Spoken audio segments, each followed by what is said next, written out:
స్తోత్రమేసయ్య. ప్రియమైన దేవుని బిడ్డలారా, క్రీస్తు నామములో మీ అందరికీ సమాధానం కలుగునుగాక. ఆమేన్.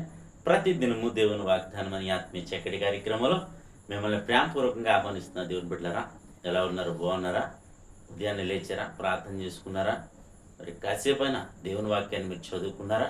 ప్రభు మీతో మాట్లాడి మిమ్మల్ని బలపరిచే ఈ దినం విశ్రాంతి దినం. ఎంతమంది ఈ విశ్రాంతి దినాన్ని మరి ఆచరిస్తున్నారు?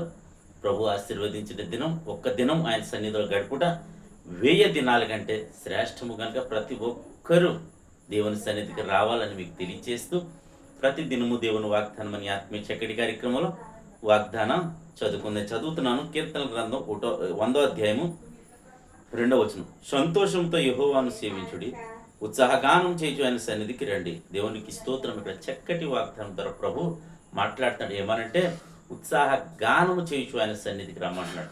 దేవునికి స్తోత్రం. హల్లెలూయా.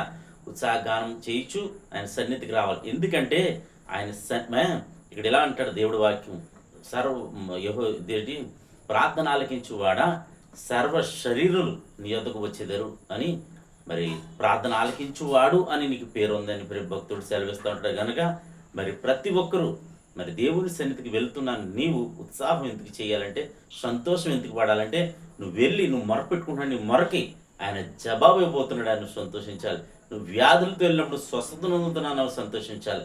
అలాగే నువ్వు సమస్యలతో వెళ్ళినప్పుడు సమాధానంగా నువ్వు రాబోతున్నావు, నీవు మరి సంతోషించి ఉత్సాహధ్వని చేయొచ్చు దేవుని సన్నిధికి. ఎప్పుడైతే నమ్మిక కలిగి విశ్వాసంతో వెళ్తావో, దేవుని సేవకుల ద్వారా ప్రభు నీతో మాట్లాడి బలపరిచి నిన్ను స్వస్థపరిచి విడిపించి శోధన శ్రమ ఇబ్బందుల నుంచి మరి రక్షించి నిన్ను కాపాడుకుంటాడని తెలియచేస్తూ, మరి విశ్రాంతి దినాన్ని నిర్లక్ష్యం చేయొద్దని మరలా మీకు తెలియచేస్తూ, ప్రతి ఒక్కరూ దేవుని సన్నిధికి రావాలని తెలియచేస్తూ దేవుడి మాటలు దీవించునుగాక.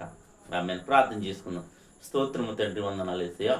ప్రతి దినము దేవుని వాగ్దానం అని ఆత్మీయ చక్కటి కార్యక్రమంలో తండ్రి మీరు ఇస్తున్న వాగ్దానంకే స్తోత్రాలు. ఎంతమంది ప్రజలు యూట్యూబ్ ద్వారా, షేర్ చాట్ ద్వారా, ఫేస్బుక్ ద్వారా, అయా రోడ్డు మార్గ వెళ్తున్న ద్వారా అందరి జీవితాలు ఈ వాగ్దానాన్ని మీరు నెరవేర్చమని ప్రార్థిస్తున్నాను. నీ కృపకుని బిడ్డలు అందరినీ అప్పచెప్పుకుంటూ నాయన పరలోకం భూలోకం అన్నట్లుగా ప్రతి ఆరాధన జరుగు ప్రతి స్థలములో నాయన నీ కాపుదల, నీ క్షేమము, సమాధానం ఉన్నట్లు నాయన అనుగ్రహించమని, అలాగే తండ్రి ఎంతమంది ఏ సమస్యలు ఇబ్బందులతో ఉన్నారో అందరినీ కూడా విడిపించిపోయి మా గ్రామాన్ని, మా రాష్ట్ర, మా దేశాన్ని కాచి కాపాడమని, మా సరిహద్దుల్లో నెమ్మదిని దయచేయమని, అలాగే తండ్రి భారతదేశానికి రక్షణ దయచేయమని, అలాగే యుద్ధాలు జరుగుతున్న చోట్ల సమాధానం, శాంతిని మీరు దయచేయమని, ఈ దినం ఎవరైతే మ్యారేజ్ బట్టి జరిపిన బిడ్డలందరికీ క్షేమాన్ని, సమాధానాన్ని ఈ సంవత్సరం అంతా నీ దయకిరీటాన్ని దయచేయమని, ముఖ్యంగా ప్రభు 10th క్లాస్ బిడ్డలు ఎగ్జామ్స్ రాస్తుండగా నేను వారికి తోడై ఉండమని కృపించమని క్రీస్తు నామములో ప్రార్థన అడుగుతున్నాము తండ్రి. ఆమేన్. నేను నమ్ముతున్నాను ప్రియమైన దేవుని బిడ్డలారా, ప్రభు మీ అందరితో మాట్లాడిన విధానం బట్టి ఆయన స్తుతించండి, నేను కనపరచండి. తద్వారా దేవుడిని కుటుంబాన్ని దీవించునుగాక. ఆమేన్.